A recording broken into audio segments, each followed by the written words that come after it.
റഷ്യയുടെ സമ്പദ് വ്യവസ്ഥ ഉക്രൈൻ യുദ്ധത്തിൽ പല വിധത്തിൽ ബാധിച്ചിട്ടുണ്ട്. ആദ്യം റഷ്യയുടെ സാമ്പത്തിക ചരിത്രം ഒന്നറിയാം. 2022, 23, 24, ഇപ്പോൾ 25 ഈ പ്രത്യേക കാലയളവ് എടുത്താൽ ഒരു ഘട്ടത്തിൽ വളരെ മോശം അവസ്ഥയിലായിരുന്ന സമ്പദ് വ്യവസ്ഥ പെട്ടെന്ന് ആരും പ്രതീക്ഷിച്ചതിനേക്കാളും വളരെ ഉയർന്ന വളർച്ചാ നിരക്കായിരുന്നു സംഭവിച്ചത്. എന്നാൽ ഇതിന് പിന്നിൽ നിരവധി മറഞ്ഞിരിക്കുന്ന വസ്തുതകളുണ്ട്. കണക്കനുസരിച്ച് നോക്കിയാൽ ഉക്രൈൻ യുദ്ധത്തിൽ റഷ്യ ചെലവഴിച്ചിരിക്കാൻ സാധ്യതയുള്ള തുക 300 ബില്യൺ ആണ്.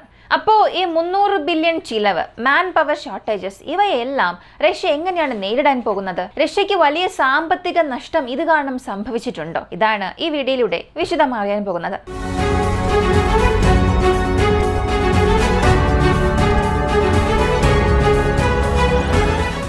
ഒരു രാജ്യത്തിന്റെ സമ്പദ് വ്യവസ്ഥ സ്ഥിരത കൈവരിക്കുന്നതിന് നിരവധി കാരണങ്ങളുണ്ട്. ഒരു രാജ്യത്തിന്റെ എക്കണോമി, GDP ഇങ്ങനെയൊക്കെ പറയുന്ന പല ടേംസ് എല്ലാം തന്നെ ഒരു സൈക്കിളാണ്. ഈ സൈക്കിളിലെ ഒരു അംഗമാണ് മാന്യവും പണപ്പെരുപ്പവും. ആദ്യമേ തന്നെ ഇതെന്താണെന്നുള്ളത് അറിയണം. ഓരോ രാജ്യവും വീഴ്ചയെ നോക്കി പോകുമ്പോഴും ആ രാജ്യത്ത് സാമ്പത്തിക മാന്ദ്യം ഉണ്ടാകുമ്പോഴും ഈ വാക്കുകളൊക്കെ നമ്മൾ കൂടുതൽ കേട്ടിട്ടുണ്ടാകും. ഈ മാന്ദ്യം എന്നത് എക്കണോമിക് ഗ്രോത്തിന്റെ ഒരു അംഗം അല്ലെങ്കിൽ ആ സൈക്കിളിന്റെ ഒരു ഭാഗമെന്നും പറഞ്ഞു. സാധാരണ ഒരു രാജ്യത്തിന്റെ സമ്പദ് വ്യവസ്ഥ വളരുമ്പോൾ അതിനെ എക്സ്പാൻഷൻ സൈക്കിൾ എന്ന് പറയും.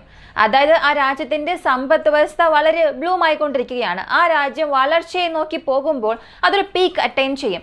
ഇതിനെ എക്സ്പാൻഷൻ പീക്ക് എന്ന് പറയും, അല്ലെങ്കിൽ എക്കണോമിക് പീക്ക് എന്നും പറയും. എന്നാൽ ഇതിന് ശേഷം ഏത് രാജ്യത്തിന്റെ സമ്പദ് വ്യവസ്ഥയായാലും ആ രാജ്യത്തിന് ഒരു വീഴ്ചയും ഉണ്ടാകും. ഇതിനെയാണ് ഈ ഷോർട്ട് ടൈം അല്ലെങ്കിൽ ആ സംഭവിക്കുന്ന വീഴ്ചയെ റിസഷൻ എന്ന് പറയും. ഇത് ജനങ്ങളെ എങ്ങനെയാണ് ബാധിക്കുക എന്നും ചോദിക്കാം. അവിടെ ഉള്ളവരെ കൊണ്ട് ഏതൊരു വസ്തുക്കളും വാങ്ങാൻ സാധിക്കില്ല. അവരുടെ പക്കൽ പണം ഉണ്ടെങ്കിൽ പോലും അവർ നൽകുന്ന വിലയേക്കാളും അവർ വാങ്ങുന്ന വസ്തുക്കൾക്ക് മൂല്യം അധികമാകും. ഇങ്ങനെ ആ രാജ്യത്തിന്റെ മുഴുവൻ സമ്പദ് വ്യവസ്ഥയും ഇടിവിലേക്ക് പോകും. ആ ഒരു ഗ്രാഫ് താഴേക്ക് പോകും. ഇതിനാണ് റിസഷൻ എന്ന് പറയുന്നത്. ഇതൊരു നിശ്ചിത ഘട്ടത്തിന് ശേഷം വീണ്ടെടുക്കൽ കാലയളവ് ആരംഭിക്കും. ബാങ്ക് റേറ്റിന്റെ ഇൻട്രസ്റ്റ് കയറ്റും. ആ രാജ്യത്തെ തിരിച്ചു കൊണ്ടുവരാൻ സർക്കാർ പല ശ്രമങ്ങൾ എടുക്കും. ഇവയെല്ലാം ചേർത്ത് റിസഷനിൽ നിന്നും റിക്കവറി എന്ന ഒരു പീക്കിലേക്ക് പോകും. വീണ്ടും ഈ ഒരു സൈക്കിൾ ഇങ്ങനെ റിപ്പീറ്റ് ആകും. എക്സ്പാൻഷൻ പീക്ക് അറ്റൈൻ ചെയ്യും, റിസഷനിൽ നിന്നും വീണ്ടും റിക്കവർ ആകും, വീണ്ടും പീക്കിനെ നോക്കി പോവുക.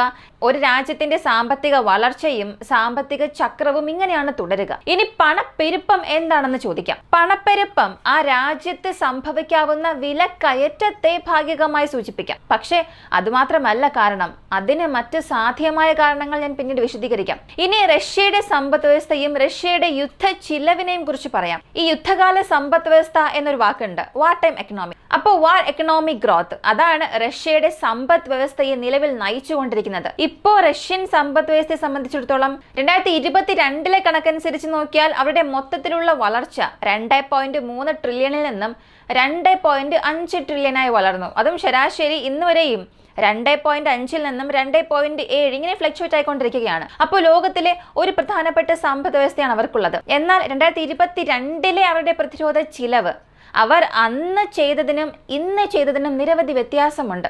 ഒരു ഡബിൾ ദ എമൗണ്ട് ഇൻക്രീസ് ആയിട്ടുണ്ട്. 2022 റഷ്യയുടെ മൊത്തം പ്രതിരോധ ബജറ്റ് 78 ബില്യൺ ആയിരുന്നു. അത് അവരുടെ മൊത്തം GDPയുടെ 2 പോലുമല്ല ആ ഒരു സമയത്ത്. എന്നാൽ 2023, 24, 25 ഈ ഒരു സമയം നോക്കിയാൽ റഷ്യൻ സമ്പദ് വ്യവസ്ഥ വളരെയേറെ മാറി. അവർക്കുള്ള ഈ ഡിഫൻസ് സ്പെൻഡിങ് 2023 100 ബില്യൺ കഴിഞ്ഞു. 2024 135 ബില്യൺ ആയി. 25ന്റെ കണക്കുകൾ പ്രകാരം 139 ബില്യൺ, അതായത് ഏകദേശം 140നോട് അടുത്തെത്തി. 2025 കഴിയുമ്പോഴേക്കും ഇത് 145 മുതൽ 150 ബില്യൺ വരെ എത്തുമെന്നാണ് റിപ്പോർട്ടുകൾ പറയുന്നത്. ആ റിപ്പോർട്ടിന്റെ ഒരു സ്ക്രീൻഷോട്ടാണിത്. ഇപ്പോൾ റഷ്യയുടെ സമ്പദ് വ്യവസ്ഥയിൽ എത്രമാത്രം ചിലവ് വർദ്ധിപ്പിച്ചിട്ടുണ്ടെന്ന് ചോദിച്ചാൽ 2% കുറവായിരുന്നു 2022. എന്നാൽ 2025 ഇപ്പോഴത്തെ കണക്കുകൾ പ്രകാരം 6% കൂടുതലാണ്.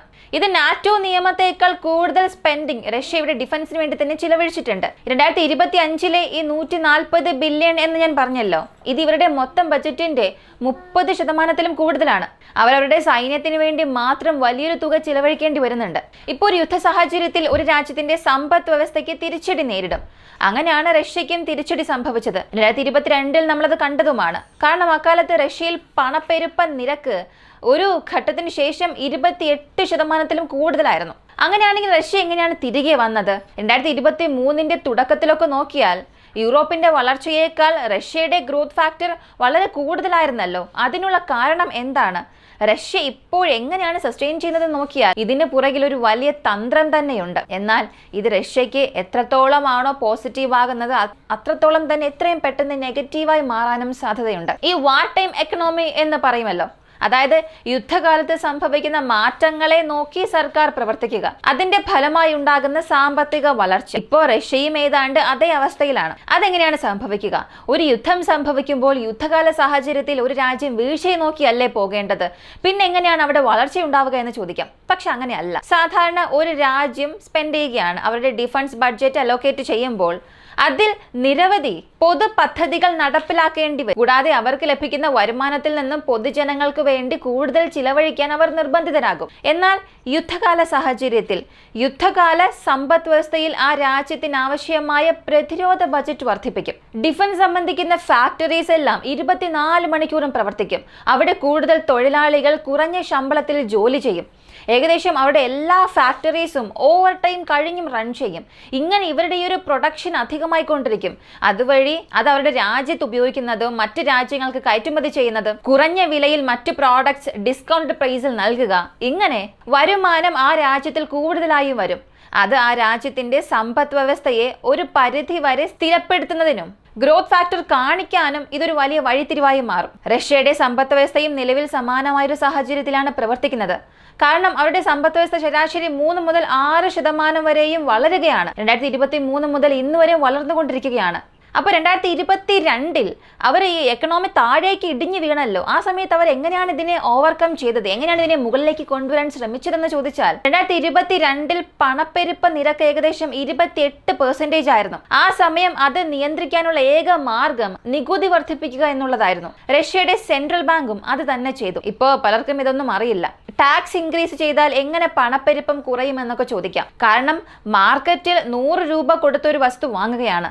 എന്നാൽ മാന്ദ്യം കാരണം വസ്തുവിന്റെ മൂല്യം കൂടുന്തോറും എന്റെ കയ്യിലുള്ള പണത്തിന്റെ വില കുറയാൻ തുടങ്ങും. 100 രൂപ കൊടുത്ത് ഒരു സാധനം വാങ്ങിയെടുത്ത് 150 നൽകിയാൽ പോലും എനിക്കത് വാങ്ങാൻ കഴിയില്ല. അപ്പൊ അത്തരമൊരു സാഹചര്യത്തിൽ നികുതി വർദ്ധിപ്പിക്കുന്നത് എങ്ങനെ ഗുണം ചെയ്യും എന്ന് നിങ്ങൾക്ക് ചോദിക്കാം. ആദ്യം പണത്തിന്റെ ഒഴുക്ക് നിയന്ത്രിക്കണം. കാരണം റൂബലിന്റെ വാല്യൂ അത്രത്തോളം തകരുമ്പോൾ അവർക്ക് മറ്റു ഓപ്ഷൻ ഇല്ല. ഇവിടെ ഒരു ഉദാഹരണം ഞാൻ പറയാം. ഞാൻ നികുതി നിരക്ക് 7%, 8%, പലിശ നിരക്ക് 10% ആക്കിയൊക്കെ വർദ്ധിപ്പിച്ചാൽ കടം വാങ്ങുന്നവർ പലിശയെക്കുറിച്ചൊക്കെ ചിന്തിക്കും.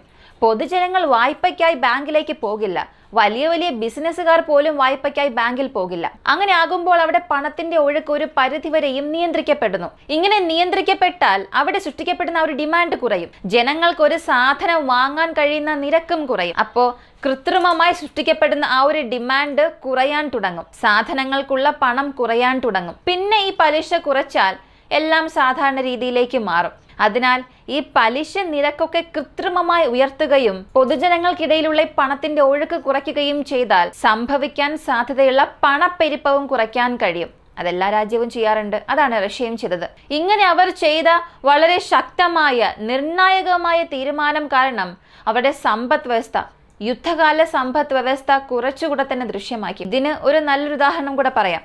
ഈ എണ്ണയെല്ലാം വില കുറവിന് നൽകുക അവരുടെ അഗ്രികൾച്ചർ പ്രോഡക്ട്സിന്റെ ഇമ്പോർട്ട്സ് ഒക്കെ പുറം രാജ്യങ്ങളിൽ നിന്നും പൂർണ്ണമായും കുറച്ചു. 2023 റഷ്യൻ സമ്പദ് വ്യവസ്ഥയുടെ വരുമാനത്തിന്റെ 65%-ലധികവും വന്നത് എണ്ണ കയറ്റുമതിയാണ്.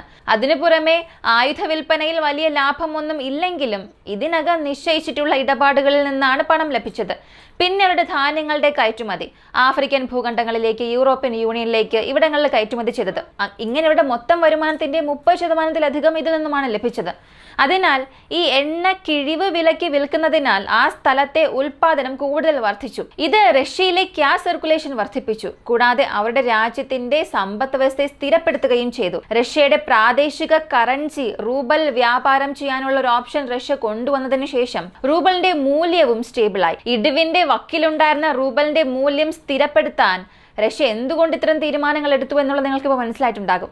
ഇടിവിന്റെ വക്കിലുണ്ടായിരുന്ന റൂബലിന്റെ മൂല്യം സ്ഥിരപ്പെടുത്താൻ റഷ്യ എന്തൊക്കെ ചെയ്തു എന്ന് നിങ്ങൾക്കിപ്പോൾ മനസ്സിലായിട്ടുണ്ടാകും. വീണ്ടും റഷ്യയുടെ സമ്പദ് വ്യവസ്ഥ സമാനമായ സാഹചര്യത്തിലാണ് ഉള്ളത്. അപ്പോൾ പിന്നെ ഇത് തന്നെ നല്ലൊരു കാര്യമാണല്ലോ. ഇതേ രീതിയിൽ റഷ്യക്ക് ഏറെ കാലത്തേക്ക് കൊണ്ടുപോകാൻ കഴിയില്ല എന്ന് ചോദിച്ചാൽ അത് തന്നെയാണ് അവിടെ വലിയൊരു പ്രശ്നവും. ഏതാണ്ട് ഇപ്പോൾ റഷ്യ 2 പർവ്വതങ്ങൾക്കിടയിൽ ഒരു കയറ് കെട്ടി ആ കയറിന്മേൽ നിൽക്കുകയും അതിനെ സ്ഥിരപ്പെടുത്താൻ ശ്രമിക്കുകയും ചെയ്യുന്ന ഒരു സാഹചര്യത്തിലാണ്. അത് സ്ഥിരമായി പോകുന്നത് പോലെയൊക്കെ തോന്നും.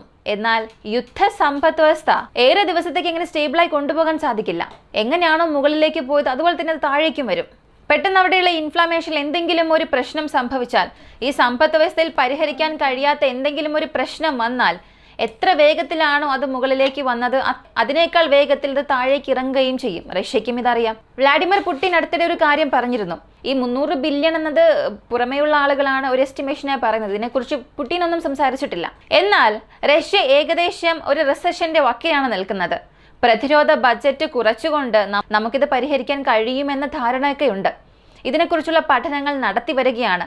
പ്രതിരോധ ബഡ്ജറ്റ് കുറച്ചുകൊണ്ട് റഷ്യയ്ക്ക് മാന്ദ്യത്തിലേക്ക് നീങ്ങാൻ കഴിയുന്ന പ്രക്രിയയെ കഴിയുന്ന രീതിയിലെല്ലാം തീർച്ചയായും തടയും. ഇപ്പോൾ അതിൻ്റെ ഒരു ആവശ്യകത ഇല്ലെങ്കിലും ഇപ്പോഴുള്ള സമ്പദ് വ്യവസ്ഥ മോഡ് എന്നത് ഏറെ ദിവസത്തേക്ക് നിലനിർത്താൻ കഴിയില്ല. അതിനാൽ എത്രയും പെട്ടെന്ന് ചില പരിഷ്കാരങ്ങൾ റഷ്യയ്ക്കുള്ളിൽ കൊണ്ടുവന്നേ മതിയാവുകയുള്ളൂ എന്ന് അദ്ദേഹം തന്നെ ഒരു അഭിമുഖത്തിൽ പറഞ്ഞിരുന്നു. പ്രസിഡന്റ് പുടിന് നന്നായി തന്നെ അറിയാം നമുക്ക് കൂടുതൽ കാലം സ്ഥിരതയോടുകൂടി തുടരാൻ കഴിയില്ല. ഇത് എത്രയും വേഗം പരിഹരിക്കപ്പെടണം എന്നും അദ്ദേഹം പറഞ്ഞു. അപ്പോൾ റഷ്യൻ സമ്പദ് വ്യവസ്ഥ ഒരു സ്ഥിരമായ രീതിയിലൂടെ പോകുന്നത് പോലെ തോന്നാം. എന്നാൽ ഈ സമ്പദ് വ്യവസ്ഥ ആ ഉയർച്ച എന്നതൊക്കെ അവിടെ സൃഷ്ടിക്കപ്പെട്ട ഒരു മിഥ്യ മാത്രമാണ്. ഇത് എത്ര വേഗത്തിലാണോ റഷ്യ മുകളിലേക്ക് കൊണ്ടുപോയത് അത്ര വേഗത്തിൽ തന്നെ താഴേക്ക് വരാനും സാധ്യതയുണ്ട്. റഷ്യയ്ക്ക് ഒരു സ്ഥിരത കൈവരിക്കണമെന്നുണ്ടെങ്കിൽ ഈ യുദ്ധം അവസാനിപ്പിക്കണം. കാരണം പ്രസിഡന്റ് ട്രംപിന്റെ അഭിപ്രായത്തിൽ ഉക്രൈനുമായുള്ള യുദ്ധം അവസാനിപ്പിച്ചാൽ റഷ്യ ഉടൻ സാധാരണ നിലയിലെത്തും. റഷ്യയുടെ ഗ്യാസ് യൂറോപ്യൻ യൂണിയനിലേക്ക് തിരികെ വരും. റഷ്യയുമായുള്ള വ്യാപാര ഇടപാടുകൾ എല്ലാം ഇവിടെ സാധാരണ നിലയിലേക്കാകും. അതുകൊണ്ട് 2 രാജ്യങ്ങളും ഏതെങ്കിലും രീതിയിലുള്ള ശ്രമങ്ങൾ എടുക്കുമെന്ന് നമുക്കിവിടെ പ്രതീക്ഷിക്കാം. അപ്പോൾ റഷ്യയുടെ സമ്പദ് വ്യവസ്ഥ നിലവിലിപ്പോൾ ഒരു യുദ്ധകാല സമ്പദ് വ്യവസ്ഥയാണ്. അതിനാൽ അവർ വലിയൊരു വളർച്ച അനുഭവിക്കുന്നതായി തോന്നാം. പക്ഷേ ഇതിന് പിന്നിൽ നിരവധി പ്രശ്നങ്ങളുമുണ്ട്. ഇതിനെക്കുറിച്ചുള്ള നിങ്ങളുടെ അഭിപ്രായം എന്താണെന്നുള്ളത് കമന്റിൽ പറയുക. കൂടുതൽ അപ്ഡേറ്റ്സിനായി ഓയിസ് ഓവിക്ക് നമ്മുടെ ചാനൽ സബ്സ്ക്രൈബ് ചെയ്യുക. മറ്റൊരു വീഡിയോയുമായി വീണ്ടും കാണാം.